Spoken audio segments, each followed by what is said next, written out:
Mehta mention. Mehta परिवार में dining table पर मदन मेहता ने अनामिका की प्लेट में खाना रखते हुए कहा, शायद ये हमारा आखिरी डिनर होगा एक साथ। मुझे भरोसा ही नहीं हो रहा है कि तुम्हारे बायोलॉजिकल पेरेंट्स तुम्हें इतनी जल्दी अपने साथ वापस ले जाना चाहते हैं। किस्मत भी अजीब चीज है, कभी पल में किसी पराये को अपना कर देती है तो कभी एक पल में किसी अपने को पराया। 18 साल की अनामिका मेहता को कुछ दिन पहले ही पता चला था कि उसके माँ बाप उसके बायोलॉजिकल पेरेंट्स नहीं हैं। खाने की टेबल पर बैठे मदन मेहता की आवाज में रिग्रेट साफ झलक रहा था। तभी अचानक उसे अपना 3 महीने पहले वाला एक्सीडेंट याद आ गया। उसे अर्जेंटली ब्लड की जरूरत थी और जब अनामिका का ब्लड लेने के बारे में सोचा गया तब पता चला कि उन दोनों का कोई खून का रिश्ता ही नहीं है। इस न्यूज ने पूरी फैमिली को हैरान कर दिया। उस एक्सीडेंट से ठीक होने के बाद मदन मेहता ने अपनी असली बेटी जीविका मेहता को काफी ढूंढा और अनामिका के बारे में उसने ऑनलाइन पोस्ट कर दिया ताकि उसके असली पेरेंट्स को खोजा जा सके। इतना ढूंढने के बाद कल किसी ने उसे कॉल करके बताया कि वो अनामिका की रियल मदर हैं और आज वो उसे लेने आएंगी। मैंने शेफ से कहकर तुम्हारी सारी फेवरेट डिशेस बनवाई हैं, मदन ने कहा। मदन को कल ही कहीं से पता चला था कि अनामिका के असली पेरेंट्स अभी कोई काम नहीं करते। मदन के मन में बहुत सारे सवालों का तूफान उठ रहा था। पता नहीं मेरी बच्ची को वहां ये सब ऐशो आराम मिलेंगे भी या नहीं। अनामिका चुपचाप वहां बैठी हुई थी। उसने अपना चम्मच नीचे रखते हुए कहा, मेरा हो गया। इतना कहकर वो खड़ी हुई और वहां से चली गई, जैसे उसे घर वालों से कोई अटैचमेंट था ही नहीं। मदन की वाइफ मीना जो वहां बैठी हुई थी, अनामिका का ये बिहेवियर देख के बोली, ये जरूरत से ज्यादा अटेंशन देकर इस लड़की को बिगाड़ रहे हैं। ये इनके एफर्ट्स अप्रिशिएट भी नहीं कर रही है, फिर भी ये उल्लू की तरह लगे हैं अपना सारा प्यार एक अजनबी लड़की को देने में। और ये लड़की एक बार अपने असली पेरेंट्स के पास चली जाए तब इसे पता चलेगा कि जिंदगी कितनी मुश्किल हो सकती है और हम इसे यहाँ कितने अच्छे से रखते थे। जीविका वही मीना के पास बैठी सुन रही थी कि उसकी माँ क्या बड़बड़ा रही थी। जीविका बोली, मॉम, इतना अपसेट होने की जरूरत नहीं है। मुझे पूरा यकीन है कि मेरी बहन भी वापस नहीं जाना चाहती, इसलिए उसे बहुत बुरा लग रहा है, बस दिखा नहीं रही है। मीना ने जीविका को कल ही अनामिका के असली पेरेंट्स के बारे में बताया था कि वो बहुत गरीब हैं, उनके पास कोई जॉब नहीं है, उनके घर पर 5 बेटे हैं और उनमें से एक की भी अब तक शादी नहीं हुई है। एक बूढ़ी दादी भी है जो बीमार है और उन्हें बहुत ही अच्छी देखरेख की जरूरत है। कुल मिला के वो लोग काफी बुरी हालत में हैं। ये सब सोच के जीविका खुद को काफी लकी फील कर रही थी कि वो अपने अमीर परिवार में लौट आई है। जीविका अपने ख्यालों से बाहर आई और बोली, मैं जाकर अनामिका को देखती हूँ। डाइनिंग टेबल पर मदन ने मीना की तरफ देखा और कहा, इस तरह बिहेव क्यों कर रही हो? अनामिका भी हमारी ही बेटी है। मीना ने मुंह बनाकर कहा, जब भी मैं सोचती हूँ कि वो लड़की जिसका हमसे कोई रिश्ता नहीं है, उसे हम लोग इतने सालों तक अपनी बेटी की तरह प्यार करते रहे और उसका ध्यान रखा, जबकि हमारा अपना खून बाहर की दुनिया में भटकता रहा, तो मुझे बहुत बुरा लगता है। जीविका अपनी माँ के हाथ पर हाथ रखते हुए अनामिका की तरफ बढ़ी। अनामिका ने अपना बैग पैक कर लिया था और वो बस घर से निकलने ही वाली थी कि जीविका ने उसे रोकते हुए कहा, अब अनामिका, समर्थ के साथ मेरी सगाई नवंबर में है, तुम आओगी ना? कौन था ये समर्थ? 1 महीना हुआ था जीविका को मेहता मैंशन आए हुए और उसकी सगाई भी पक्की हो गई थी। जीविका अच्छे मन से न्योता नहीं दे रही थी अनामिका को। उसकी आंखों में खुशी की चमक थी, मगर उसकी आवाज में एक अलग ही घमंड नजर आ रहा था। सबको पता था कि मेहता परिवार और मल्होत्रा परिवार के बच्चों की शादी है और पहले अनामिका और समर्थ की शादी होने वाली थी, लेकिन अब अनामिका की जगह जीविका ने ले ली थी। अगर जीविका नहीं आती तो समर्थ की शादी अनामिका से होती।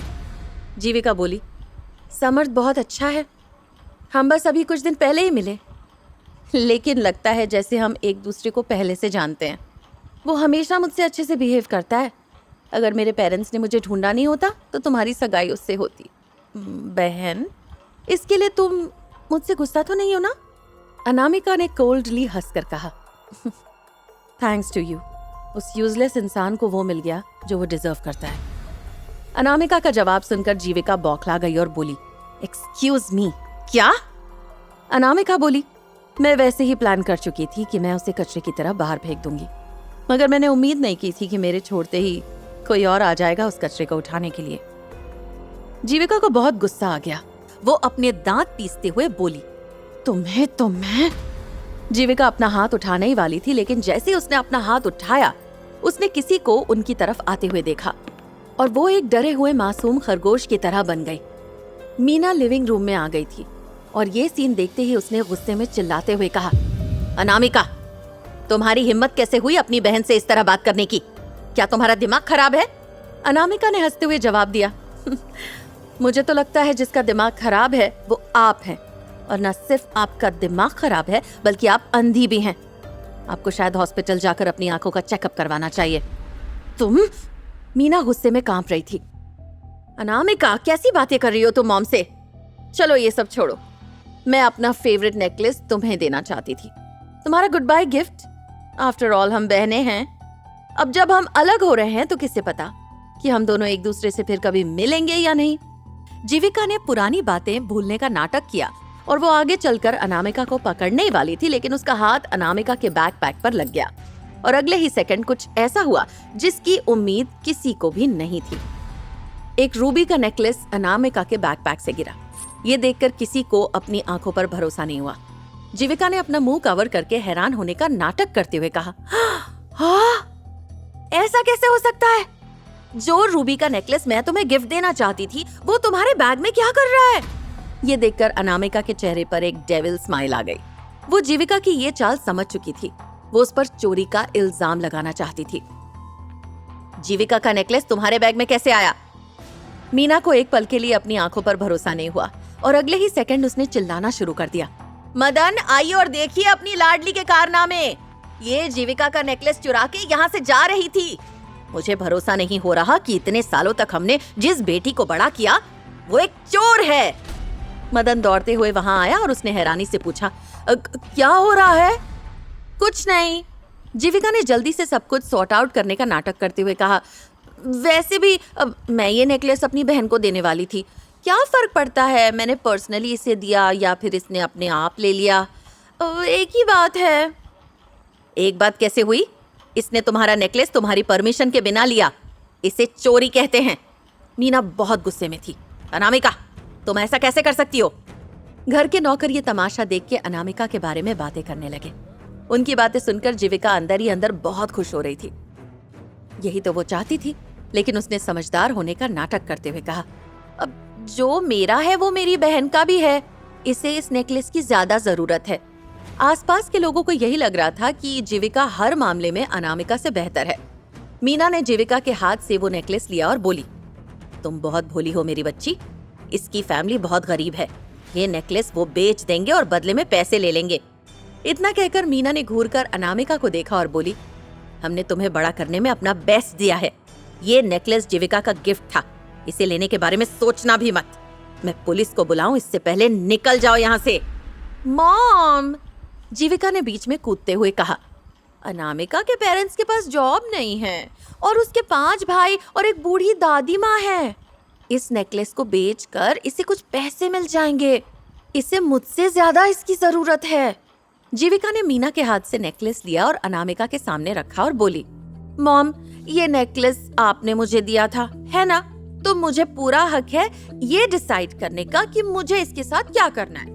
अनामिका, इसे ले लो। मैं तुम्हें चोरी करने के लिए ब्लेम नहीं करूंगी। वैसे भी ये किसी टाइम तुम्हारा ही था। अनामिका ने नजर उठाकर सामने खड़ी 2 चेहरे वाली लड़की को देखा। वो काफी ध्यान से जीविका को देख रही थी। अनामिका ने मन में सोचा, ये काफी बेवकूफ है। मुझे फंसाना था तो कोई बेहतर आइडिया सोचती। बहन, मैं मॉम को संभाल लूंगी। हाँ, तुम यहाँ से चली जाओ। अनामिका धीरे से मुस्कुराई। उसकी गहरी आंखें सब कुछ देख रही थी। जीविका को हमेशा अनामिका की इस डेविल स्माइल से डर लगता था। अनामिका ने वो नेकलेस लिया और अगले ही सेकंड उसके बगल में रखे हुए कचरे के डिब्बे में फेंक दिया। सब लोग हैरान हो गए। थोड़ी देर हैरान रहने के बाद मीना चिल्लाई, अनामिका, ये क्या किया तुमने? ये तुम्हारी बहन का सबसे महंगा नेकलेस था। उसने तुम्हें दिया और तुमने इस तरफ फेंक दिया। जीविका ने मुझे दिया तो मैं उसके साथ कुछ भी कर सकती हूँ। यही तो थोड़ी देर पहले आपकी प्यारी मासूम बेटी ने आपको समझाया था ना। अनामिका ने एक मजाक उड़ाने वाली स्माइल के साथ कहा, आप चिंता मत कीजिए। आप लोगों का कुछ भी सामान मैं अपने साथ नहीं ले जा रही। जो भी मैंने कपड़े पहने हैं और जो भी मेरे बैकपैक में सामान है वो मैंने खुद खरीदा है। अनामिका की बातें सुनकर उसका मजाक उड़ाते हुए जीविका ने कहा, यू मीन उसी पॉकेट मनी से जो मेरे पेरेंट्स ने तुम्हें दी थी? ये सब तमाशा देखने के बाद मदन ने सिचुएशन को शांत करते हुए कहा, अनामिका टाइम हो गया है, चलो मैं तुम्हें बाहर छोड़ देता हूँ। उसकी कोई जरूरत नहीं है मिस्टर मेहता। अनामिका ने इस बार मदन को मिस्टर मेहता कहा। ऑब्वियसली उसने फैसला कर लिया था मेहता परिवार से दूरी बनाने का। अनामिका जब मेन डोर के पास पहुंची अपने बैकपैक के साथ, उसे सामने एक ब्लैक कलर की लग्जरी कार खड़ी दिखाई दी। वो नॉर्मल लग्जरी कार से थोड़ी अलग थी। न सिर्फ उस पर डेंट थे बल्कि उसकी विंडशील्ड भी हल्की सी टूटी हुई थी। ड्राइवर उस गाड़ी से कुछ अजीब ढंग से बाहर आया। जैसे ही उसने अनामिका को दरवाजे के पास देखा, वो एक पल के लिए जम गया। उसके सामने खड़ी सुंदर लड़की बिल्कुल एक परी की तरह थी और वो ठीक वैसी दिखती थी जैसी उसकी मैडम अपनी यंग एज में दिखा करती थी। लेकिन वो लड़की उसकी मैडम से भी ज्यादा कॉन्फिडेंट और अट्रैक्टिव लग रही थी। ये क्या हो रहा था? कहाँ सबको लग रहा था कि अनामिका एक गरीब घर में जा रही है और कहाँ एक लग्जरी कार उसे पिक करने आई थी। उस ड्राइवर ने जल्दी से अनामिका के पास पहुंचकर माफी मांगते हुए कहा, little miss, I am sorry. जब मैं आपको लेने आ रहा था तो मेरी गाड़ी का एक्सीडेंट एक ट्रक से हो गया और टाइम पर गाड़ी को मोड़ के ट्रक से ना बचाने की वजह से गाड़ी की ये हालत हो गई है। मुझे डर था कि आपको ज्यादा देर वेट करना पड़ेगा और आप नाराज हो जाएंगी, इसीलिए मैं घर जाकर गाड़ी बदल कर नहीं आया। मगर मैंने चेक किया है, गाड़ी अंदर से एकदम कंफर्टेबल और सेफ है, बस बाहर से बुरी दिख रही है। अनामिका को समझ में आ गया था कि मेहता फैमिली को उसके असली पेरेंट्स की फैमिली के बारे में गलत इन्फॉर्मेशन थी। वो लोग इतने भी गरीब नहीं थे। वो लोग इतनी महंगी कार अफोर्ड कर सकते थे। एक कस्टमाइज्ड लग्जरी कार जो दुनिया में अपनी तरह की एक ही थी। उसकी कीमत मिलियंस ऑफ डॉलर्स में थी। अनामिका ने मुस्कुराकर ड्राइवर से पूछा, आपने मुझे लिटिल मिस कहा? आप फैमिली की इकलौती बेटी हैं। आपके 5 बड़े भाई हैं तो आप लिटिल मिस ही हुई ना? ड्राइवर ने इतना कहा, फिर जल्दी से आगे बोला, आई एम सॉरी, मैं अपने आप को इंट्रोड्यूस करना भूल गया। मैं महेश हूँ, आपकी फैमिली का ड्राइवर। लिटिल मिस, आपका लगेज कहाँ है? महेश ने अनामिका से पूछा क्योंकि उसने उसके कंधे पर सिर्फ एक बैकपैक देखा। वो बोला, क्या वो अंदर है? मैं ले आऊं जाकर? अनामिका बोली, मुझे इस घर से कोई सामान नहीं चाहिए, एक नई शुरुआत कर रही हूँ मैं। महेश ने जल्दी से हाँ में सिर हिलाते हुए कहा, अब फिर तो आप गाड़ी में मेरा इंतजार कीजिए। मैं वो सारे गिफ्ट जो आपकी मॉम ने आपके पुराने पेरेंट्स को देने के लिए कहा था वो दे देता हूँ और आपका इतने सालों तक ध्यान रखने के लिए शुक्रिया कराता हूँ। उसके बाद हम चलेंगे। इतना कहकर महेश ने जल्दी से जाकर गाड़ी का दरवाजा खोला अनामिका के बैठने के लिए, लेकिन अगले ही सेकंड गाड़ी का दरवाजा पूरी तरह से बाहर आ गया। उस एक्सीडेंट में ट्रक ने बहुत बुरी तरह से गाड़ी को हिट किया था। मेहता परिवार जो अभी अभी बाहर आया था, उसने ये पूरा सीन देख लिया। जीविका सामने का सीन देखकर बहुत खुश हो गई और अपने मन में सोचने लगी, ये किस तरह का कचरे का ढेर है, किस तरह का ड्राइवर है ये जो इस तरह के कचरे के ढेर को चला रहा है। अनामिका की असली फैमिली सच में गरीब है। मीना ने जब ड्राइवर को देखा तो उससे लगा कि क्या अनामिका के पेरेंट्स में इतनी भी डिग्निटी नहीं कि पहली बार अपनी बेटी को लेने के लिए खुद आए। ऐसे ही ड्राइवर को भेज दिया। मीना ने तो ये भी सोचा था कि शायद उनके पास कोई गाड़ी नहीं होगी, लेकिन यहाँ तो लग्जरी कार खड़ी थी। लेकिन गाड़ी की बुरी हालत देख के वो ये भी सोच रही थी कि शायद ये सिर्फ दिखावे के लिए कहीं से मांग के भेज दी होगी। मदन ने भी उस ड्राइवर को देखा। उसका सूट पूरी तरह से खराब हो चुका था और वो उम्र में भी काफी बड़ा लग रहा था।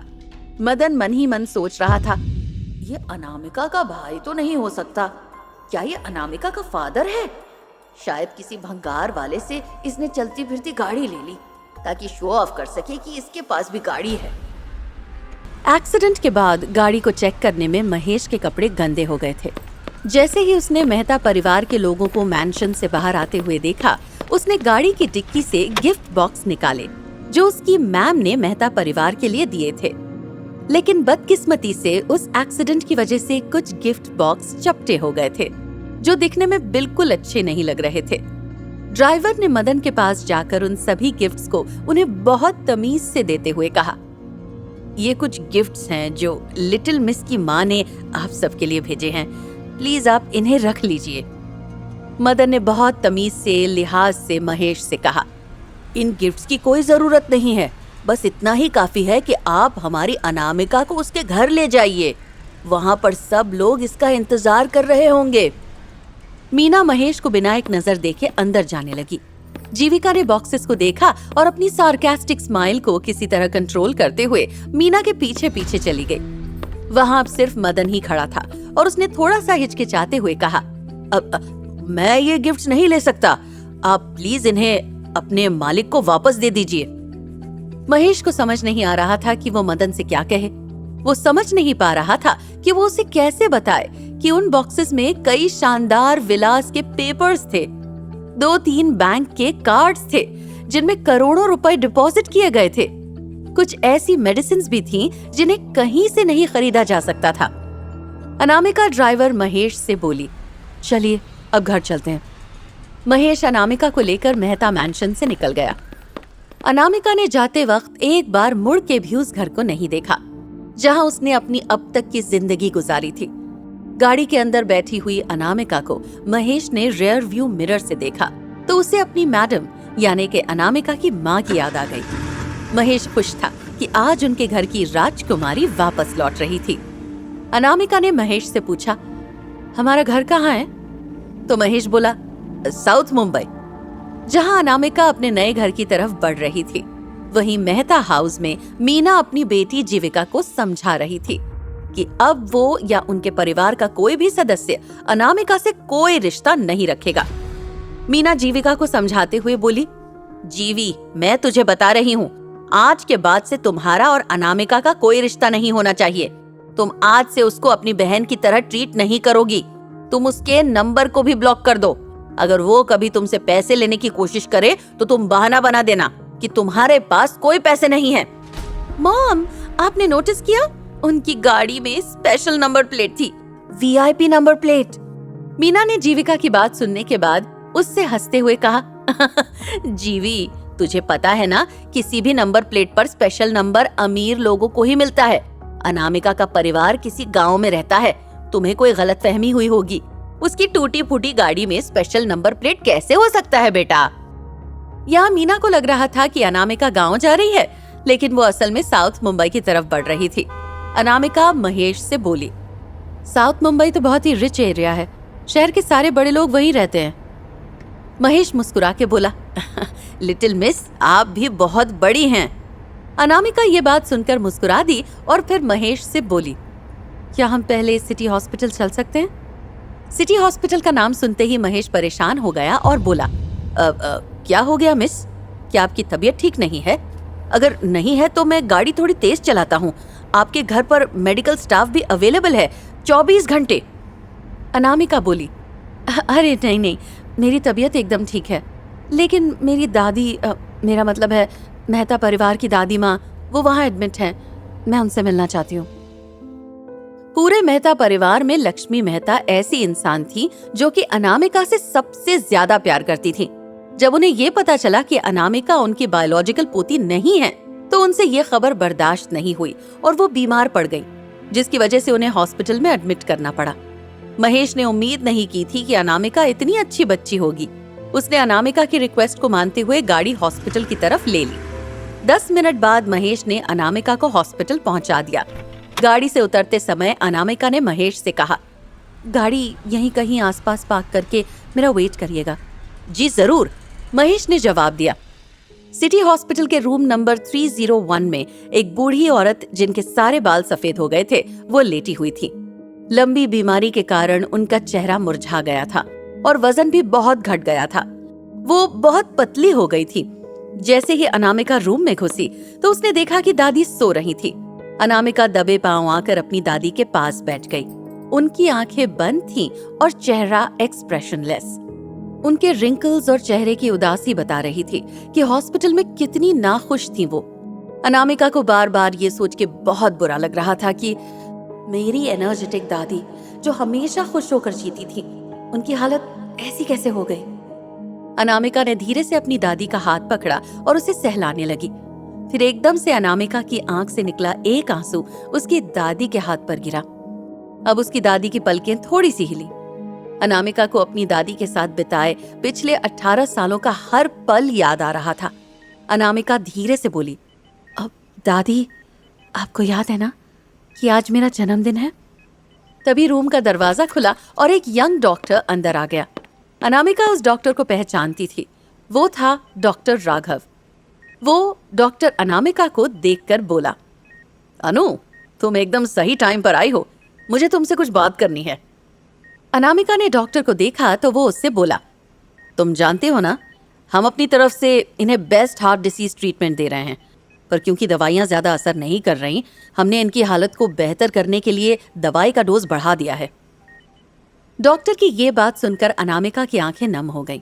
डॉक्टर बोला, अपने परिवार में बस तुम ही मेडिसिन के बारे में बेहतर जानती हो। तुम्हें पता है कि इस तरह की बीमारी के अंत में इंसान का दिल काम करना बंद कर देता है। अनामिका की दादी को देखकर वो डॉक्टर बोला, इनको देखकर भी ऐसा लग रहा है जैसे अब इनके अंदर जीने की इच्छा खत्म हो गई है। ये अब जीना नहीं चाहती हैं। मुझे तो लग रहा है कि अब कोई चमत्कार ही इन्हें बचा पाएगा। लेकिन इससे पहले कि वो डॉक्टर अपनी बात खत्म कर पाता, अनामिका ने अपने पर्स से एक छोटी सी बोतल निकाल के डॉक्टर की तरफ गुस्से में फेंकी और बोली, ये देखिए डॉक्टर राघव। डॉक्टर राघव ने उस बोतल को देखा। वो एक दवाई थी। वो बोला, क्रुक स्ट्रेंथ। डॉक्टर राघव बहुत मुश्किल से उस दवाई का नाम पढ़ पाया था और वो नाम पढ़ के वो हैरान था। राघव नॉर्मल हुआ और फिर उसने पूछा, अनु, तुम्हें ये कहाँ से मिली? अनु, क्या ये वही मिस्टीरियस ड्रग है जो पिछले कुछ टाइम से ब्लैक मार्केट में तहलका मचाए हुए है? ये तो हार्ट पेशेंट्स पर चमत्कार की तरह काम करती है। सिर्फ एक पिल की कीमत लाखों में है। तुम्हें ये कहाँ से मिली? राघव के सवालों की झड़ी लग गई थी। अनामिका खड़ी हुई और डॉक्टर राघव के पास गई। फिर उससे बोली, सवाल मत पूछो। तुमने कहा था ना राघव कि दादी को चमत्कार ही बचा सकता है। तुम्हें चमत्कार दे दिया मैंने। अब मेरी दादी को बचा लो, नहीं तो तुम्हें कोई चमत्कार नहीं बचा पाएगा। राघव ने हाँ में सिर हिलाया और कहा, मुझे पता चला कि उस मेहता परिवार ने तुम्हें कितनी बुरी तरह ट्रीट किया। मुझे तो लगता है कि तुमने उनके लिए बहुत कुछ कर दिया है जिसकी सच में कोई जरूरत नहीं थी। इतना कहते कहते राघव रुक गया क्योंकि अनामिका बहुत ही खतरनाक नजरों से उसे घूर रही थी। क्या मैंने कुछ गलत कहा? इनका खुद का बेटा, इनका खुद का खून भी इनका उतना ध्यान नहीं रखता जितना तुम रखती हो। 6 महीने पहले राघव एक मेडिकल यूनिवर्सिटी से ग्रेजुएट हुआ और सिटी हॉस्पिटल में इंटर्नशिप के लिए आया था। उसका परिवार सालों से मेडिकल फील्ड में ही था और उनकी मेडिकल फील्ड में बहुत रिस्पेक्ट भी की जाती थी, जिसकी वजह से वो थोड़ा एरोगेंट भी था। लेकिन जब वो अनामिका से मिला तो उसे ये एहसास हुआ कि इस दुनिया में उससे बेहतर भी कोई है। क्या था वो किस्सा कि राघव जैसा इंटेलिजेंट डॉक्टर अनामिका को खुद से बेहतर मान चुका था। वो किस्सा ये था कि जब राघव की इंटर्नशिप चल रही थी तब सिटी हॉस्पिटल में एक केस आया जिसमें राघव बुरी तरह से उलझ गया था। अनामिका जो हॉस्पिटल में हर हफ्ते कैंसर पेशेंट से मिलने आया करती थी, उसकी मुलाकात राघव से हुई और जब राघव ने ऐसे ही उससे वो मेडिकल केस डिस्कस किया तो अनामिका ने 10 मिनट में फाइल पढ़ के बता दिया कि क्या ट्रीटमेंट होनी चाहिए और कैसे पेशेंट ठीक होगा। उसके कुछ ही दिन बाद फिर एक केस आया जहां पेशेंट कोमा में था और डॉक्टर्स के पास कोई सोल्यूशन नहीं था। अनामिका ने न सिर्फ सोल्यूशन दिया बल्कि आज वो आदमी अपने परिवार के साथ हंसी खुशी जी रहा है। देखते ही देखते ऐसे कई किस्से हो गए थे जहां मरते हुए लोगों की जान बचा ली थी अनामिका ने। वो सिटी हॉस्पिटल सोशल वर्क के बहाने से आती थी क्योंकि वो किसी को बता नहीं सकती थी कि उसके पास क्या शक्ति थी। और जिसने भी अनामिका के चमत्कार देखे थे उससे अनामिका ने कहा था कि उसे बचपन से मेडिसिन की पढ़ाई का शौक था। इस 6 महीने की इंटर्नशिप में राघव ने अनामिका के चमत्कारों के अलावा ये भी अपनी आंखों से देखा था कि कैसे मेहता परिवार की परी अनामिका को पिछले 2 महीने से बुरी तरह निग्लेक्ट किया जाने लगा था। राघव को ये बात बहुत बुरी लगी थी और जैसे जैसे वक्त गुजरा ऐसे ही सुख दुख बांटते हुए दोनों दोस्त बन गए थे।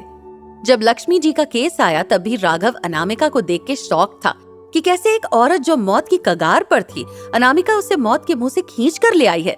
अगर वो कोशिश करता तो भी वो लक्ष्मी जी को बचा नहीं पाता। राघव जानता था कि लक्ष्मी जी की कंडीशन का बेस्ट सोल्यूशन है हार्ट ट्रांसप्लांट, लेकिन उनकी एज और हाई ब्लड प्रेशर की वजह से सर्जरी नहीं हो सकती थी। अब जब अनामिका ने उसे क्रुक स्ट्रेंथ दे दी थी तो उसे उम्मीद थी कि उनकी कंडीशन काफी इम्प्रूव हो जाएगी, वरना वो किसी भी वक्त मर सकती थी। राघव अनामिका से बोला, क्या हुआ? तुम्हारा चेहरा उतरा हुआ क्यों है? घर पर कुछ हुआ है क्या? अनामिका बिना इमोशन के बोली, घर छोड़ा ही मैं। आज मैं अपने रियल पेरेंट्स के यहाँ जा रही हूँ। राघव थोड़ा चौंक गया और बोला, अब? अनामिका बोली, अब दादी का ख्याल तुम रखना। घर वालों को लगता है कि हॉस्पिटल का खर्चा दे दिया तो जिम्मेदारी पूरी हो गई, लेकिन कोई भी उन्हें वक्त और प्यार देने को राजी नहीं है। राघव ने अनामिका को देखा और धीरे से कहा, मैं समझ गया, तुम चिंता मत करो। अनामिका ने धीरे से हाँ में सिर हिलाया और अपनी दादी की तरफ देखा, फिर रूम नंबर 301 से निकल गई।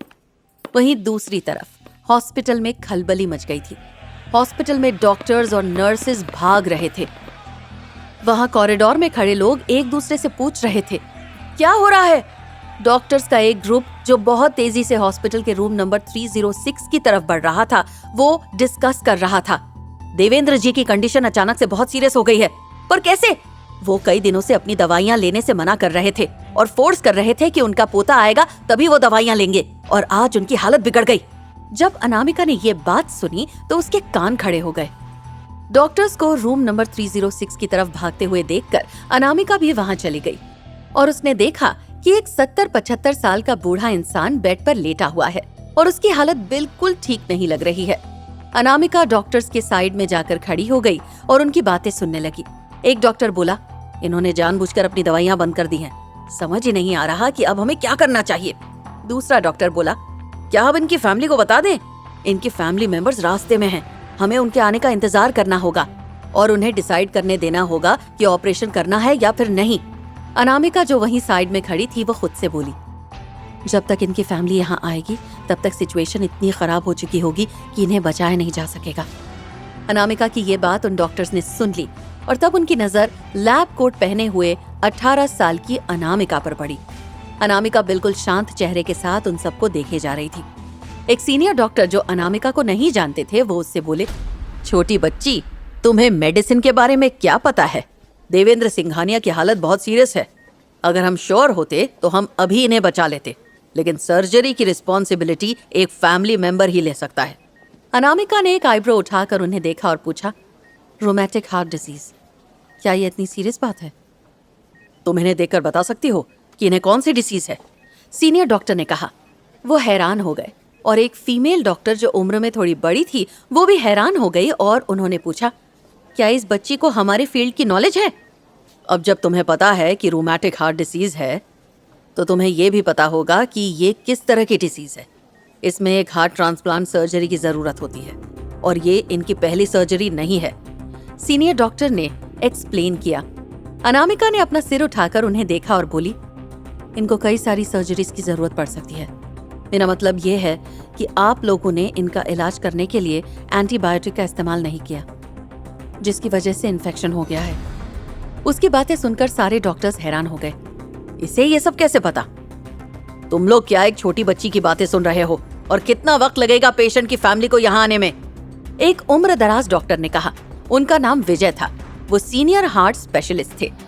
डॉक्टर विजय को देखकर रूम के सारे डॉक्टर्स डर गए, लेकिन फाइनली किसी ने हिम्मत करके कहा, इनकी फैमिली रास्ते में है, वो लोग 20 मिनट के अंदर यहाँ पहुंच जाएंगे। 20 मिनट बहुत ज्यादा है।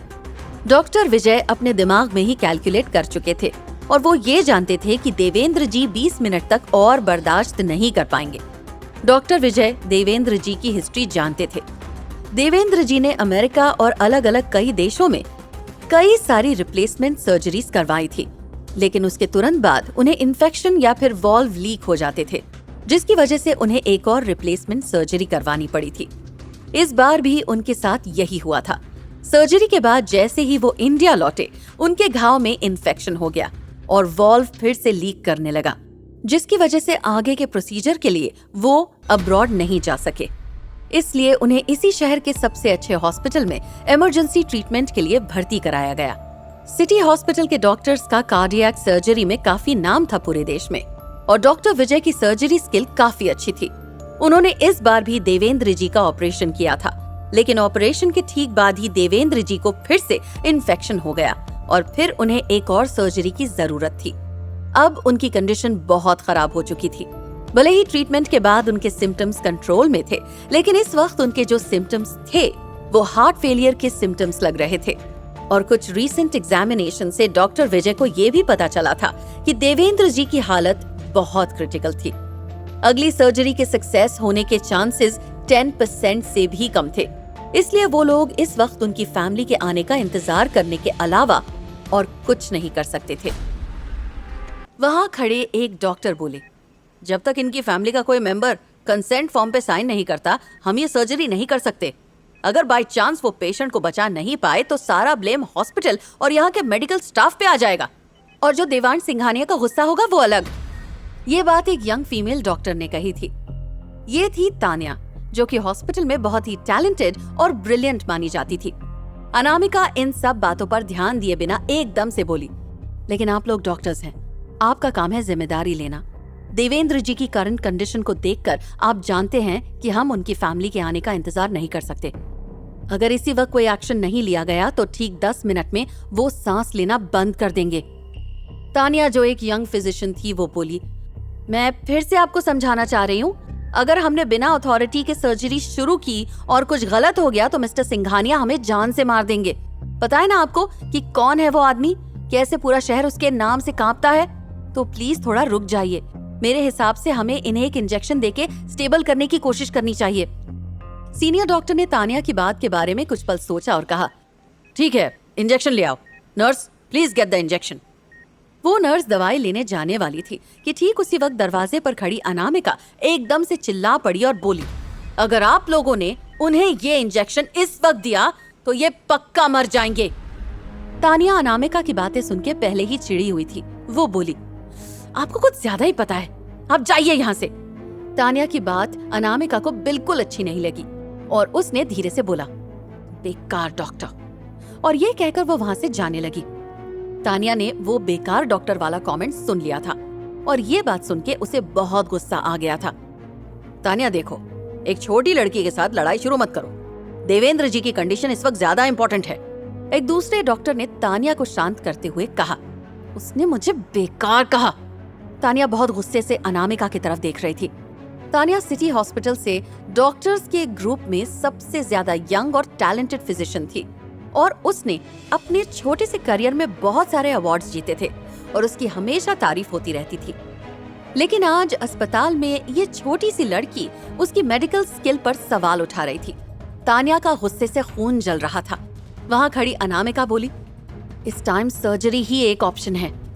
तानिया ने एक एक शब्द पर जोर देते हुए कहा, क्या तुम्हें एहसास भी है कि उनकी सर्जरी करना कितना डिफिकल्ट होने वाला है?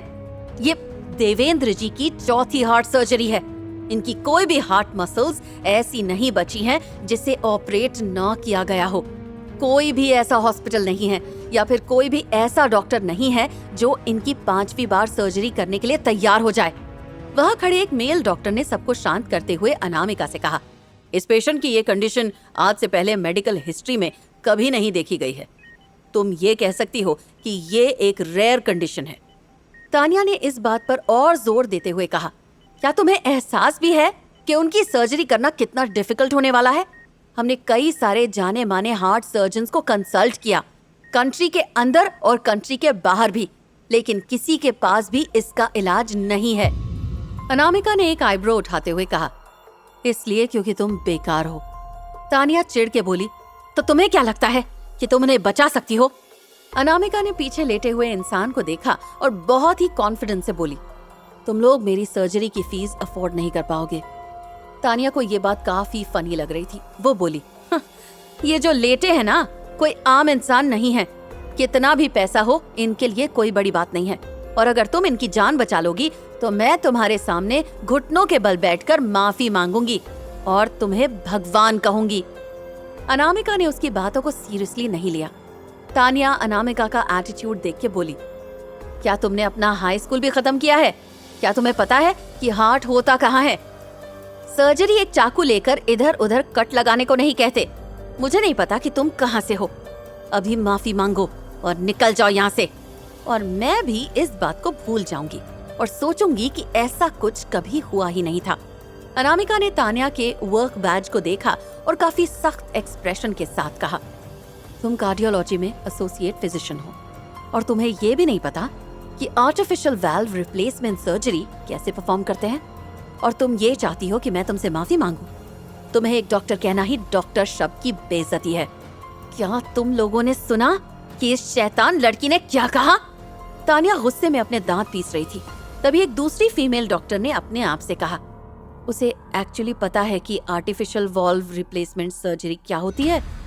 इतनी प्रोफेशनल टर्म इतनी छोटी सी लड़की के मुंह से सुनकर वो हैरान थी। क्या उसे सचमुच मेडिसिन की जानकारी है? कुछ मेल डॉक्टर्स को भी ये रियलाइज हुआ और वो अनामिका को हैरानी से देखने लगे और धीरे से तानिया से बोले, क्यों ना हम इसे ही ट्राई करने दें, शायद इसके पास कोई रास्ता हो। तानिया ये बात सुन के गुस्से में लाल हो गई और बोली, आप सोच भी रहे हैं कि आप क्या बोल रहे हैं? आप एक छोटी सी लड़की से हार्ट ट्रांसप्लांट कराएंगे? कोई दूसरा ऑप्शन है क्या? फैमिली इनकी आई नहीं है, टाइम इनके पास है नहीं। बिना कंसेंट फॉर्म के कोई और सर्जन हाथ नहीं लगाएगा मिस्टर सिंघानिया को। क्या पता ये लड़की ही कोई करिश्मा कर दे। तानिया गुस्से में बोली, लोग करिश्मे से नहीं सही इलाज से ठीक होते हैं। वही खड़ी एक फीमेल डॉक्टर ने सजेशन दिया, हमें डॉक्टर राघव से उनका ओपिनियन पूछना चाहिए। डॉक्टर राघव कभी ऐसा नहीं करेंगे। जो पेशेंट उनका नहीं होता वो उसका केस नहीं हैंडल करते। तानिया भी ये बात बहुत अच्छे से जानती थी, इसलिए वो डॉक्टर राघव के पास कभी मदद के लिए नहीं जाती थी। डॉक्टर राघव बहुत गुस्से वाले थे और अगर उन्हें गुस्सा आ जाए तो वो किसी के सामने किसी की कोई परवाह किए बिना बेइज्जत कर सकते थे। वहाँ पर खड़ा हर एक डॉक्टर मिस्टर सिंघानिया के नाम और पावर से डरा हुआ था। वो लोग बिना उसकी मर्जी के देवेंद्र जी को छू तक नहीं सकते थे। सर्जरी तो बहुत दूर की बात है। अनामिका डॉक्टर से बोली, तो बताइए आप लोग मुझे अफोर्ड कर सकते हैं? डॉक्टर विजय थोड़ा हैरान हुए अनामिका का सवाल सुन के, लेकिन उन्होंने तुरंत जवाब दिया, ऑफ कोर्स अफोर्ड करते हैं। मिस्टर सिंघानिया को पैसे से कोई फर्क नहीं पड़ता। बात यह है कि इनको बचाएं कैसे। अनामिका ने मेहता परिवार के लिए अपनी स्किल की मदद से बहुत सारा पैसा कमाया था, मगर वो सब कुछ मेहता परिवार के पॉकेट में चला गया और बाकी लक्ष्मी दादी के ट्रीटमेंट में चला गया था। तो इस छोटी सी सर्जरी से वो बहुत पैसे कमा सकती थी। डॉक्टर विजय ने अनामिका की उन चमकती हुई आंखों में कॉन्फिडेंस देखा और उसका ऑरा भी बहुत स्ट्रॉन्ग था, इसलिए वो खुद को रोक नहीं पाए और उन्होंने पूछा, तुम सचमुच मेडिसिन जानती हो? अनामिका ने मुस्कुराकर कहा, इसको हैंडल करना कोई बड़ी बात नहीं है। डॉक्टर विजय बोले, आप इन्हें कैसे बचाने के बारे में सोच रही हो? एक हार्ट बेसल रिप्लेसमेंट सर्जरी परफॉर्म करके, मगर मुझे अपने असिस्टेंट के तौर पर डॉक्टर राघव चाहिए होंगे। अनामिका की ये बात सुनकर तानिया बोली, तुम्हें क्या लगता है कि तुम कौन हो? तुम्हें पता भी है कि डॉक्टर राघव कौन है? हम उन्हें यहाँ एक बार को मदद के लिए बुला सकते हैं, लेकिन वो तुम्हारे असिस्टेंट बनेंगे? इम्पॉसिबल। इतना कहकर वो डॉक्टर विजय की तरफ मुड़ी और बोली, डॉक्टर विजय, इसके ऊपर टाइम वेस्ट करना बंद कीजिए। हमें जल्द ही इनको इंजेक्शन देकर स्टेबल करना होगा। और फिर उसने एक नर्स को ऑर्डर दिया, जाओ और जाकर इंजेक्शन ले आओ और सिक्योरिटी को बुलाओ ताकि इस पागल लड़की को यहाँ से लेकर जाएं। वो नर्स बाहर जाने ही वाली थी कि तभी रास्ते में वो राघव से टकरा गई और उसने सारी सिचुएशन जल्दी से उसे एक्सप्लेन कर दी। राघव वहाँ आया और जल्द ही सबको एक जानी पहचानी आवाज सुनाई दी, कौन मुझे ढूंढ रहा था? सबने देखा कि राघव वहाँ खड़ा था, जिसे देखकर सब हैरान हो गए। एक नर्स राघव को यहाँ लेकर कैसे आई? डॉक्टर राघव जो बड़े बड़े सीनियर डॉक्टर की एक बात नहीं सुनते थे, वो यहाँ एक नर्स के बुलाने पर कैसे आ गए? डॉक्टर राघव, आप बिल्कुल सही वक्त पर आए हैं। तानिया ने इस मौके का फायदा अनामिका को एम्बैरेस करने के लिए उठाना चाहा। इस लड़की में बहुत हिम्मत है, ये चाहती है कि आप इसके असिस्टेंट बने। ये सुनकर राघव ने अनामिका की तरफ देखा जो वहीं खड़ी थी और उसके चेहरे पर कोई एक्सप्रेशन नहीं था, जैसे किसी की भी बातों से उसे कोई फर्क नहीं पड़ता हो। राघव ने तानिया को इग्नोर करते हुए बाकी सबसे पूछा, यहाँ हो क्या रहा है?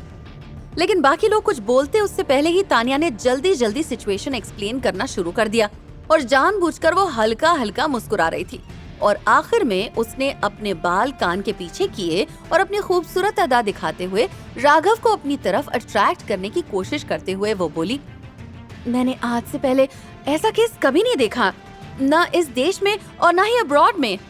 तो हम किस चीज का इंतजार कर रहे हैं? राघव ने बिना एक्सप्रेशन के बोला, ऑपरेशन के लिए तैयार हो जाइए। ये कहकर राघव ऑपरेशन की तैयारी करने लगा। डॉक्टर राघव, आप इस बेवकूफ लड़की की तरह जल्दबाजी में फैसला कैसे ले सकते हैं? तानिया बोली। डॉक्टर राघव के फैसले से हैरान हो चुकी तानिया बोली, इस वक्त ऑपरेशन करना मतलब सक्सेस रेट 10% से भी कम है, और अगर उनके साथ कुछ गलत हुआ तो हम उसकी रिस्पॉन्सिबिलिटी हैंडल नहीं कर पाएंगे। राघव के चेहरे पर कोई एक्सप्रेशन नहीं थे और वो बोला, अगर कुछ भी हुआ तो तुम्हें चिंता करने की जरूरत नहीं है। डॉक्टर राघव, तानिया बोली, मैं जिम्मेदारी लूंगा। राघव का ये जवाब सुनकर सारे डॉक्टर्स हैरान हो गए। वो सोचने लगे, क्या डॉक्टर राघव अनामिका जैसी छोटी सी लड़की के साथ जिम्मेदारी लेने के लिए तैयार हैं? उनसे बिना कुछ कहे राघव ने अनामिका की तरफ देखा और बोला, मेरे साथ आओ। इतना कहकर वो अनामिका को ऑपरेशन रूम में ले जाने लगा। अनामिका जब तानिया के पास से गुजरी तो उसे मुस्कुरा कर कहा, भूलना मत जो तुमने कहा था। मैंने क्या कहा था? अचानक तानिया को याद आया कि उसने कहा था कि अगर उसने देवेंद्र जी को बचा लिया तो वो उसके सामने घुटनों के बल बैठकर उसे भगवान कहेगी। अनामिका हंसी। उसकी खूबसूरत आंखें कॉन्फिडेंस से चमक रही थी।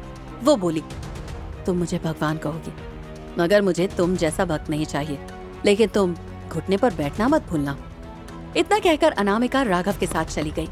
उसे जाते हुए देखकर तानिया की ईगो हर्ट हो गई और वो तेजी से चिल्लाई, अगर तुमने देवेंद्र जी को बचा लिया तो मैं डेप्यूटी डायरेक्टर की पोस्ट से रिजाइन कर दूंगी। और फिर उसने अपने बैच की तरफ इशारा करते हुए कहा, देखते हैं तुम्हारे अंदर कितनी एबिलिटी है जीतने की। जब आगे चल रहे राघव ने ये सारी बातें सुनी तो उसने आराम से अनामिका से पूछा, तुमने उसके साथ बहस क्यों शुरू की? क्योंकि वो काफी एरोगेंट है। अनामिका का जवाब सुनकर राघव कुछ नहीं बोला। देवेंद्र जी को 2 नर्स ऑपरेशन रूम में ले गई और वहां सारे डॉक्टर्स काफी डरे हुए थे। देवेंद्र जी की कंडीशन कितनी खराब है और उनका ऑपरेशन नहीं किया जा सकता। मुझे लगता है डॉक्टर राघव बहुत यंग हैं और उन्हें ये पता नहीं है कि ऑपरेशन फेल होने और देवेंद्र जी की मौत का क्या अंजाम होगा। एक नर्स बोली, अगर कुछ भी गलत हुआ तो हम सबकी लाइफ खतरे में पड़ जाएगी। दूसरी नर्स बोली, डॉक्टर विजय, क्या हम सीरियसली इन सबको नहीं रोकने वाले हैं? हम किसी पेशेंट की लाइफ खतरे में नहीं डाल सकते। हम कैसे देवेंद्र सिंघानिया जैसे हाई स्टेटस वाले इंसान की जिंदगी के साथ रिस्क ले सकते हैं? डॉक्टर विजय, आपको कुछ कहना होगा। हाँ, हमें अभी के अभी उन्हें रोकना होगा। हमारे पास अभी भी वक्त है। जहाँ डॉक्टर्स और बाकी मेडिकल स्टाफ ये बातें कर रहा था, वहीं अस्पताल की फीमेल डायरेक्टर बोली, डॉक्टर राघव एक मेडिकल जीनियस परिवार से आते हैं, हमें उन्हें एक चांस तो देना होगा। हम लोग जानते हैं कि उन्होंने अपने करियर के दौरान ही कितने सारे ऐसे केसेस हैंडल किए हैं। डॉक्टर भास्कर, आपको किस चीज की चिंता है? डॉक्टर राघव ने कहा तो है कि अगर कुछ भी गलत हुआ तो वो सारी जिम्मेदारी ले लेंगे, मगर जो पेशेंट है वो देवांश सिंघानिया के दादाजी हैं। अगर सर्जरी फेल हुई तो देवांश सिंघानिया हमें भी सजा देंगे। तो फिर हम ये कह देंगे कि डॉक्टर राघव ही जबरदस्ती ऑपरेशन करना चाहते थे और हम उन्हें रोक नहीं पाए। तानिया ने डिसाइड किया। आफ्टर ऑल डॉक्टर राघव ही थे जो उस यंग लड़की के साथ रिस्क लेने के लिए तैयार हुए थे। उस लड़की को देवेंद्र जी की असली आइडेंटिटी के बारे में कोई आइडिया नहीं है। अगर उसे पता होता तो वो इतनी हिम्मत नहीं करती। वो कैसे हिम्मत कर सकती थी अपनी जान से खेलने की? डॉक्टर विजय ने फाइनली शांति तोड़ते हुए कहा, जाकर देखते हैं कि वो पेशेंट को कैसे हैंडल करती है। इतना कहकर डॉक्टर विजय वहां से जाने लगे तो बहुत सारे डॉक्टर्स उनके पीछे पीछे जाते हुए बोले, डॉक्टर विजय, आप ऐसे सिर्फ खड़े होकर देख नहीं सकते, हमें मिस्टर सिंघानिया के आने से पहले कुछ करना होगा। तानिया ने एक नर्स की तरफ देखा और कहा, ऑपरेशन रूम के अंदर जितने भी कैमरास हैं उन्हें ऑन कर दो। मैं हर चीज रिकॉर्ड करना चाहती हूँ और उसके अलावा उस लड़की को सबके सामने बेइज्जत होते हुए देखना काफी मजेदार होगा। जल्दी ही पूरे अस्पताल में ये बात फैल गई कि एक बहुत ही भारी और मुश्किल सर्जरी एक सीनियर सेकेंडरी की स्टूडेंट करने वाली है। लेकिन एक यंग लड़की जिसने अभी तक कॉलेज में कदम भी नहीं रखा है, वो ये केस कैसे हैंडल कर सकती है? वो केस जिसे डॉक्टर विजय इतने सालों के एक्सपीरियंस के बाद भी नहीं कर पाए। ये एक मजाक ही था। अनामिका ने अपना सर्जिकल गाउन पहना और ऑपरेशन रूम में जाने के लिए तैयार हो गई। तभी तानिया ने उसके पास आते हुए कहा, बस तुम्हें बता देना चाहती हूँ कि उस पेशेंट की पिछली सर्जरी में पहले के टीएम डैमेज हो गए हैं और उनका हार्ट पार्टिकुलर उनके सीरम पर टिका हुआ है। अगर तुम ऑपरेशन के दौरान केयरफुल नहीं रही तो तुम उनके हार्ट को कट कर दोगी और उन्हें मार दोगी। उसके बाद तुम्हारा खेल खत्म। मैं तुम्हारी तरह नहीं हूँ, अनामिका ने बहुत ही प्यार से जवाब दिया। उसकी खूबसूरत आंखें चमक रही थी। मैं इतनी छोटी छोटी बेवकूफ़ियाँ नहीं करती। गुस्से में तानिया पैर पटकते हुए वहां से जाने लगी और अपने आप से बोली, मैं देखना चाहूंगी कि तुम क्या करती हो। वहीं दूसरी तरफ ऑब्जर्वेशन रूम डॉक्टर से भरा हुआ था और सब लोग एक यंग लड़की को सर्जरी करते हुए देखकर हैरान थे। डॉक्टर विजय, ये लड़की आई कहाँ से है? क्या आप सचमुच उसे ये हरकत करने देंगे? उसे स्पॉटलाइट में आना बहुत पसंद है और डॉक्टर राघव भी उसकी खूबसूरती के जाल में फंसकर उसकी मदद कर रहे हैं, तो हमें क्यों परेशान होना है? तानिया वहाँ खड़ी होकर अपने हाथ बांधे हुए बड़े से ग्लास के जरिए अनामिका को सार्कास्टिक स्माइल के साथ देख रही थी। अनामिका ने अपना सर्जिकल मास्क पहना और उसकी खूबसूरत और ब्राइट आंखें कॉन्फिडेंस से भरी हुई थी। वो राघव से बोली, adjust body position, disinfect the skin, pass me the scalpel. Tania ने अनामिका को देखते हुए कहा, शायद इसने ये सब टीवी सीरियल्स और फिल्मों में देखा होगा। अपनी उम्मीदों को ज्यादा मत बढ़ाइए। अगर हमारे सामने खड़ी ये लड़की सच में जिंदगी को बचा सकती तो इतनी सारी पढ़ाई की जरूरत ही क्या है। वहीं जब बाहर खड़े सारे डॉक्टर्स ने अनामिका को लेफ्ट हाथ से स्कैल्पेल पकड़ते हुए देखा तो वो लोग और हैरान हो गए। क्या हो रहा है? क्या वो लेफ्ट हैंडेड है? वहाँ खड़े डॉक्टर्स में किसी में भी इतनी हिम्मत नहीं थी कि वो इतनी बड़ी सर्जरी के लिए अपने लेफ्ट हैंड का इस्तेमाल करें। वहीं राघव भी अनामिका को उसका लेफ्ट हैंड इस्तेमाल करता हुआ देखकर हैरान हो गया। उसे याद था कि अनामिका राइट हैंडेड है, फिर वो क्यों अपना लेफ्ट हैंड इस्तेमाल कर रही है? और उसके अलावा ये कोई नॉर्मल हार्ट रिप्लेसमेंट सर्जरी नहीं थी। देवेंद्र जी के हार्ट का स्ट्रक्चर नॉर्मल से थोड़ा अलग था, लेकिन अनामिका ने पहला सेक्शन बिना किसी हिचकिचाहट के किया, जिससे सब लोग शॉक हो गए। कोई एक्सपीरियंस सर्जन भी ऐसा करने की हिम्मत नहीं करता। मुझे अपनी आंखों पर भरोसा नहीं हो रहा है। उसका पहला कट बिल्कुल जगह पर था, एक डॉक्टर बोला। यहाँ तक कि तानिया भी हैरान थी और वो बोली, ऐसा कैसे पॉसिबल हो सकता है? अनामिका ऐसा कैसे कर सकती है? अनामिका ने देवेंद्र जी के हार्ट को देखा जो काफी धीमी गति से धड़क रहा था और वो सिर्फ स्टेडियम से जुड़ा हुआ था।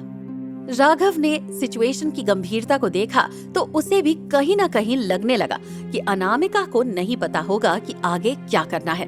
लेकिन अनामिका पूरे वक्त बिल्कुल शांत थी और हर एक डिटेल का परफेक्टली इस्तेमाल कर रही थी। वीडियो को जूम करो। डॉक्टर शॉक में थे, लेकिन वो क्यूरियस भी थे कि अनामिका अगला स्टेप कैसे लेती है। इस वक्त अनामिका इस सर्जरी के सबसे चैलेंजिंग पार्ट पर थी और देवेंद्र जी की कंडीशन के हिसाब से एक एक्सपीरियंस सर्जन को भी ये करने में काफी घंटे लग जाते, मगर अनामिका ने ये आधे घंटे में ही कर लिया था। वो इतनी फोकस थी कि कोई भी चीज उसका ध्यान नहीं भटका सकती थी। सब लोगों की सांसें रुकी हुई थी। ये सबसे क्रिटिकल वक्त था। एक गलती और पेशेंट की जान जा सकती थी। अचानक से कुछ लोगों का ग्रुप वहां आया और जो आदमी उस ग्रुप के आगे चल रहा था वो तकरीबन 20-22 साल का आदमी था, लेकिन उसका ऑरा बहुत ही स्ट्रॉन्ग था। उसकी sharp eyebrows, pointed nose, sharp features और उसके एक्सप्रेशनलेस चेहरे से वो हैंडसम के साथ साथ खतरनाक भी दिख रहा था। जैसे ही वो लोग अंदर आए सब लोग साइड हटने लगे। मिस्टर सिंघानिया, आप आ गए। उस लड़के के पीछे बहुत सारे टॉप कार्डियक स्पेशलिस्ट थे।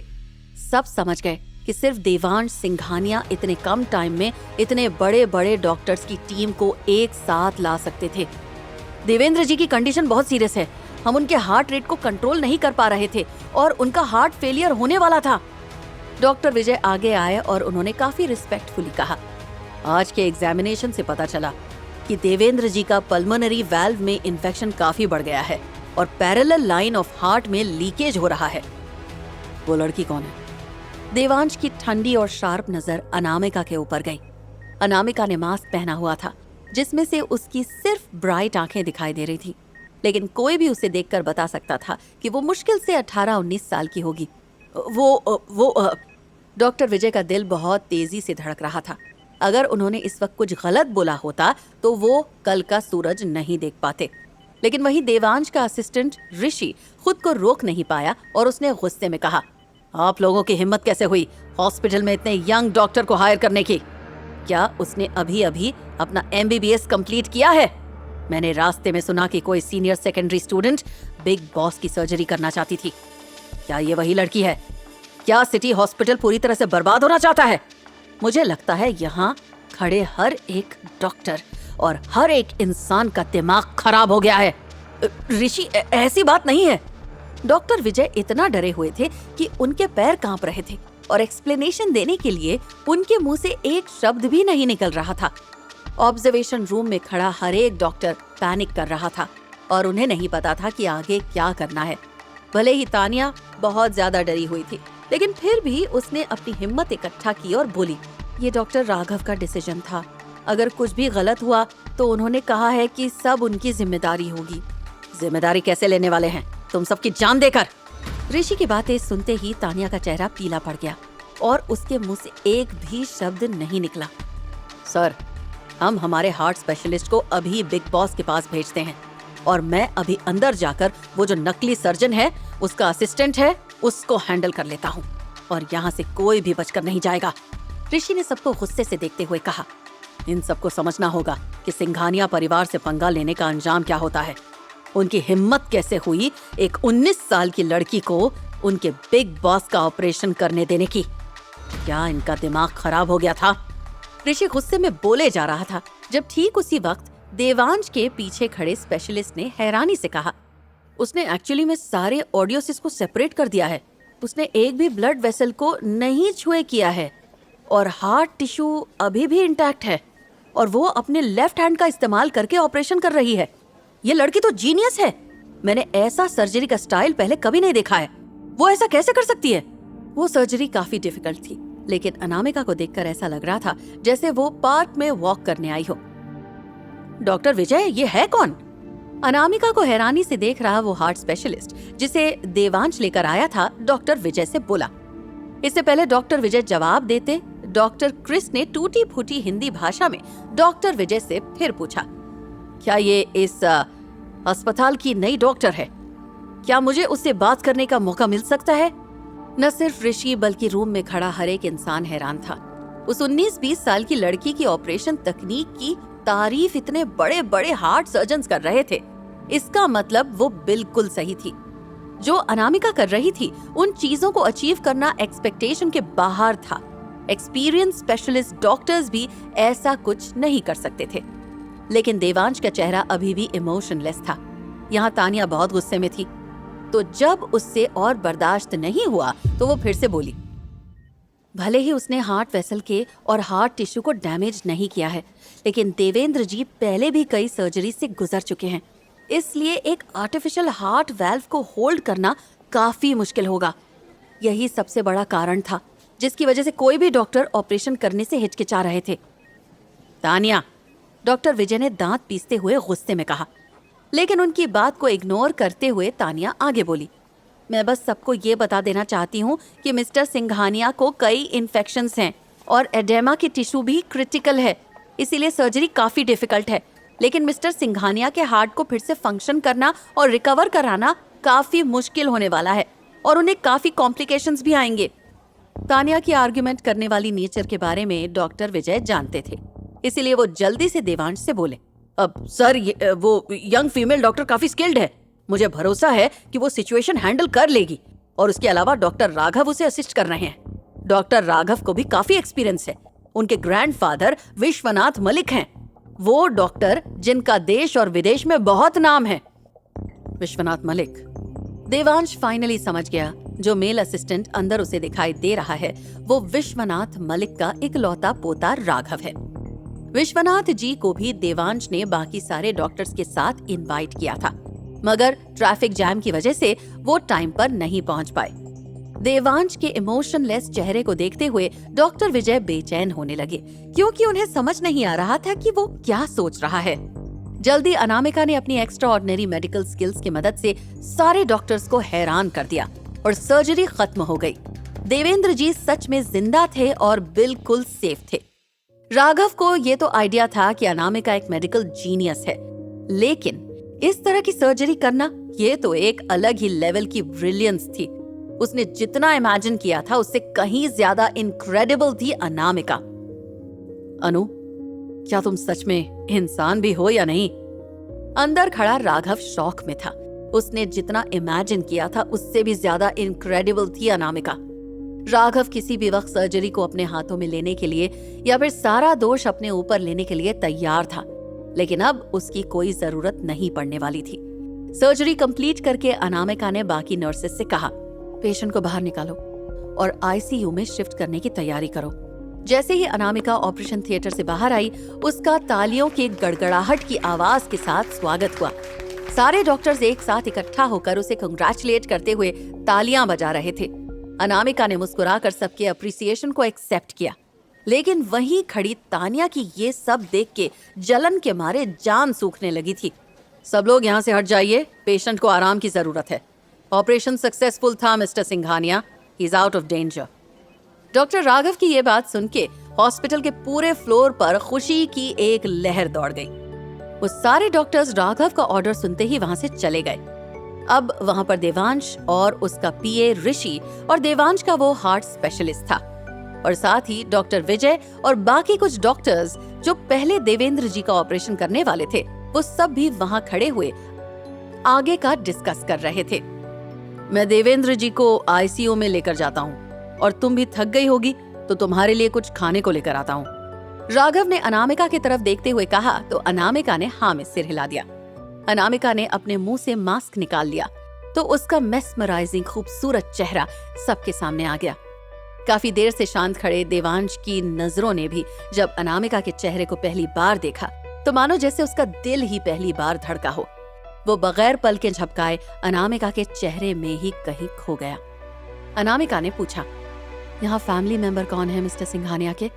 मुझे कुछ चीजें डिस्कस करनी है। अनामिका की खनकती आवाज जैसे ही देवांश के कानों में पड़ी, उसे पहली बार खुद के जिंदा होने का एहसास हुआ। ये है मिस्टर देवांश। डॉक्टर विजय ने अनामिका को देवांश से इंट्रोड्यूस कराते हुए कहा। कुछ 4-5 साल उससे बड़ा एक लड़का उसके सामने आकर खड़ा हो गया। वो लड़का कम से कम 6 फीट का होगा और अनामिका से वो थोड़ा ज्यादा लंबा था, क्योंकि अनामिका सिर्फ 5 फुट 6 इंच की थी। अनामिका ने सामने खड़े लड़के को देखा जो वो चेक ले लिया। देवांश उससे बोला, ये बस मेरी तरफ से छोटा सा थैंक यू गिफ्ट। पहली बार अनामिका ने देवांश की रौबदार आवाज, स्ट्रॉन्ग वॉइस सुनी।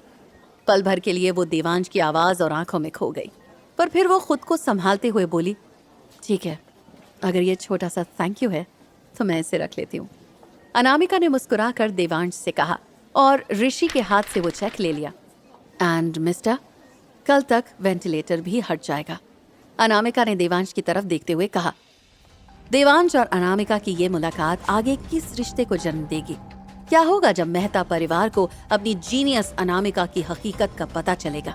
आगे की कहानी जानने के लिए देखें अगला एपिसोड सिर्फ पॉकेट एफएम के YouTube चैनल पर, और माई मिस्टीरियस प्रिंसेस के सारे एपिसोड्स को सुनने के लिए डिस्क्रिप्शन में दी लिंक से डाउनलोड करें पॉकेट एफएम ऐप।